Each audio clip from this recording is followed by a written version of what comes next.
Bonjour. Comme vous le savez certainement, nous les Comoriens sommes des musulmans de rite sunnite, chafaïte pour plus de 98% d'entre nous.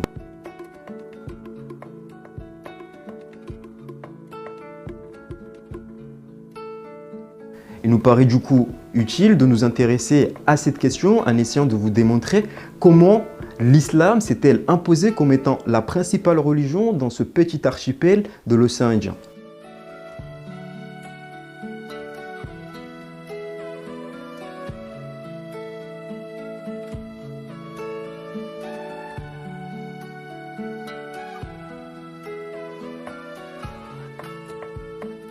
Déjà, pour commencer, il faut savoir que lorsqu'on parle de l'islam aux Comores, de l'islamisation de l'archipel des Comores, on parle forcément de l'histoire d'un homme, Mtwa Mouinza, le premier pèlerin des Comores. C'est donc quelqu'un qui aurait vécu au 7e siècle, donc dans la même période que le prophète Mohammed, et donc il aurait appris la religion via l'intermédiaire de commerçants arabes qui étaient perdus au large de son village. Et c'est par l'intermédiaire de cette rencontre qu'il a appris la nouvelle religion et les nouvelles pratiques qui vont avec. Séduit par cette nouvelle religion, il prend alors la décision d'aller plus loin, d'aller à la rencontre de l'homme qui a apporté la parole, d'aller à la rencontre du prophète Mohammed. Il fait appel à l'un de ses amis, donc le fait Bédia Mwambe, et ensemble, ils longent toute la côte est-africaine. Donc ils arrivent jusqu'au Yémen, mais ils apprennent alors que le prophète il est déjà mort depuis quelques temps, quelques mois, voire quelques années. Son compagnon, fait Bédia Mwambe, prend la décision de revenir chez lui aux Comores. Mtwa Mouinza, lui, il va jusqu'au bout du voyage, il va jusqu'en Arabie pour aller à la rencontre de ceux qui ont vécu avec le prophète. Il lui arrive malheureusement dans une période un peu trouble, une période de guerre de succession et dans une période aussi nébuleuse et aussi instable, il a pris la décision de revenir chez lui aux Comores.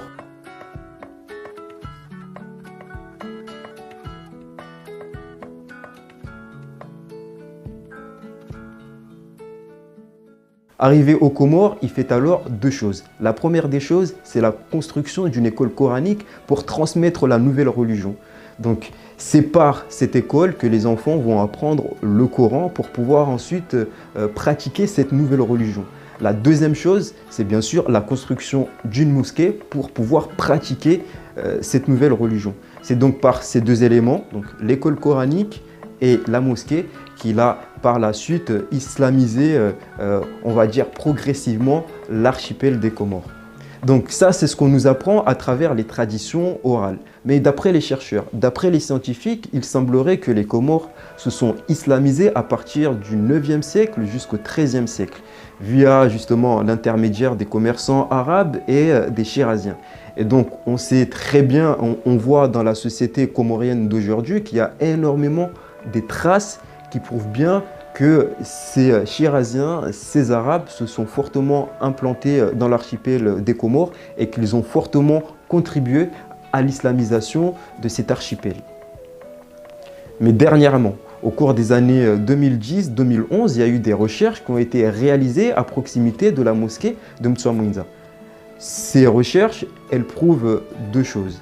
C'est qu'on a deux mosquées qui sont superposées l'une sur l'autre. La première mosquée est une mosquée qui date du 14e au 15e siècle, mais sous cette mosquée, les chercheurs ont mené des recherches et ils ont trouvé des fondations d'une mosquée encore plus ancienne. Donc ils ont trouvé des traces d'éléments qui remontent au 8e siècle, au 7e siècle. Et ce qui prouverait bien que les Comores se sont islamisés bien avant le 9e au 13e siècle, comme le stipulent d'une certaine manière les scientifiques et les chercheurs. Donc ces nouvelles recherches, elles ont d'une certaine manière approuvé le récit oral et l'histoire de Mtwa Mouinza. Et donc on peut aussi supposer que c'est par ce biais que d'une certaine manière, ceux qui sont arrivés par la suite, donc les Chiraziens, ont dû s'adapter aux pratiques qui étaient déjà en place, donc aux pratiques qui étaient déjà en place à partir du 7e siècle et qui mêlaient d'une certaine manière religion et tradition. Et on peut aussi voir que dans la société comorienne, malgré le fait qu'on soit à plus de 98% d'entre nous des musulmans de rite sunnite, on a quand même des spécificités.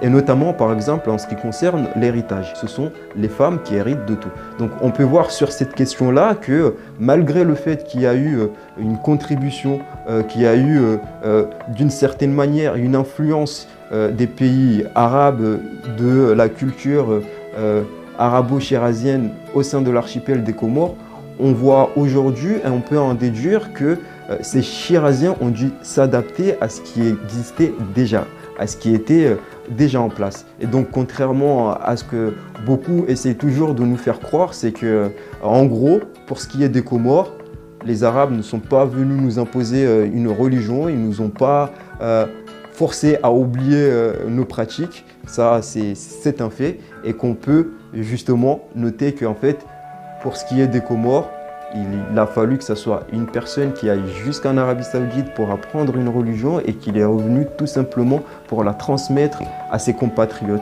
Et donc, en fait, les gens, en allant à sa rencontre, ils ont appris ces nouvelles pratiques qu'ils ont fini par adopter. Et ce qui fait qu'aujourd'hui, tous les Comoriens sont musulmans dans l'ensemble de cet archipel.